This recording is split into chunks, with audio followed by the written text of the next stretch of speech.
থেকে ডেকে নেব ডক্টর রুমেলিকাকে তার বক্তব্য তুলে ধরার জন্য।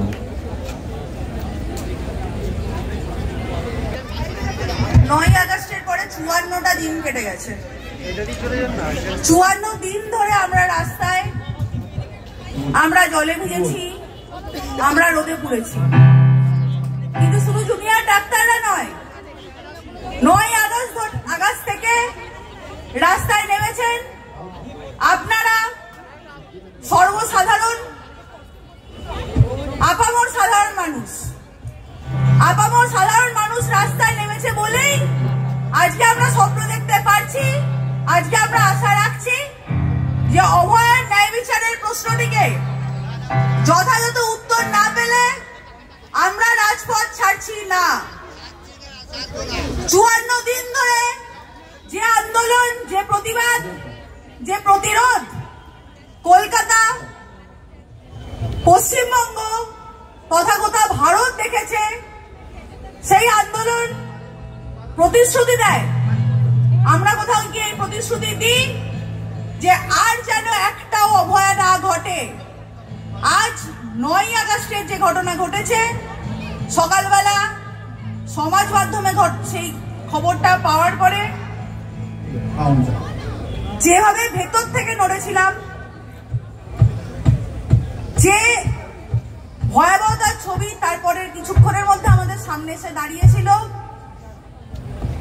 যেভাবে খবর পেয়েছিলাম যে আমার কলিগের মৃত্যুকে ওরা সুইসাইড বলে চালিয়ে দিতে চেয়েছিল, ওরা ধামা চাপা দিতে চেয়েছিল এই গোটা ঘটনাটাকে, অভয়ার বাবা মাকে টাকা দিয়ে চুপ করে দিতে চেয়েছিল অভয়ার বডি তাড়াতাড়ি পুড়িয়ে দিয়ে এই ঘটনাটাকে যেন তাড়াতাড়ি চুপ করিয়ে দেওয়া যায়। কিন্তু আমরা চুপ করে থাকতে পারিনি, সাধারণ মানুষ চুপ করে থাকেননি। চুপ করে থাকেননি বলেই হয়তো আজকে ওরা ভয় খাচ্ছে, ওরা ভয় খাচ্ছে যে এই প্রতিবাদ, এই প্রতিরোধকে কোথাও গিয়ে দমিয়ে দেওয়া যাচ্ছে না। ওরা ভয় খাচ্ছে যে যেরকম ভাবে সাধারণ মানুষ প্রত্যেকটা মুহূর্তে আমাদের পাশে এসে দাঁড়িয়েছেন, যেভাবে রোগীর পরিবার আমাদের সঙ্গে এসে দাঁড়িয়েছেন, যেভাবে আমরা যখন কর্মবিরতি করেছি সিনিয়র ডাক্তাররা আমাদের কাজ রাতের পর রাত, দিনের পর দিন করে গেছেন এবং তারপরে বলেছেন যে না তোরা লড়াইটা চালিয়ে যা, এই লড়াইটা যদি তোরা চালিয়ে না নিয়ে যাস তাহলে আর কোনোদিন এর কোনো সমাধান বেরোবে না। যেভাবে প্রত্যেকটা মানুষ রাস্তায় যখন নেমেছি তখন হাত ধরে বলেছেন এই লড়াইটা ছেড়ো না, অভয় ন্যায় বিচার না পাওয়া অব্দি রাস্তায় থেকো, তাদের প্রত্যেককে আমাদের স্যালুট, তাদের প্রত্যেককে আমাদের কুর্নিশ।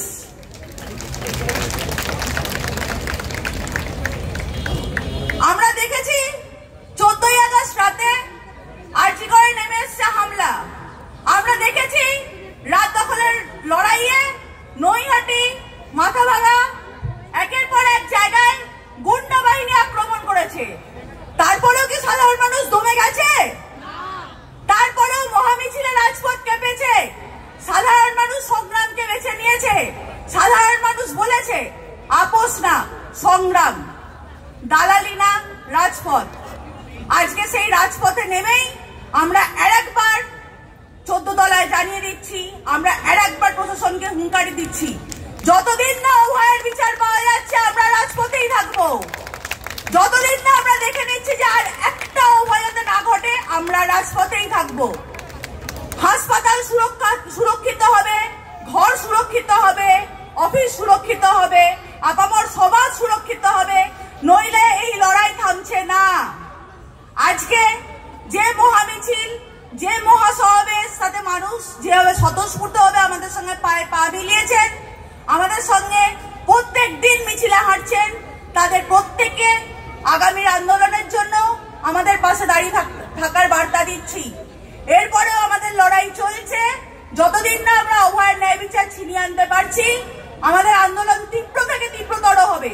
আমরা আশা রাখবো এতদিন আমাদের ন্যায্য দাবির আন্দোলনে যেভাবে মানুষ আমাদের পাশে থেকেছেন সেইভাবে আগামীতেও আমাদের পাশে থাকবেন। আমরা আমাদের বোনের সবের ওপর দাঁড়িয়ে উৎসবে ফিরছি না, আমরা লড়াইয়ে জারি আছি। ধন্যবাদ।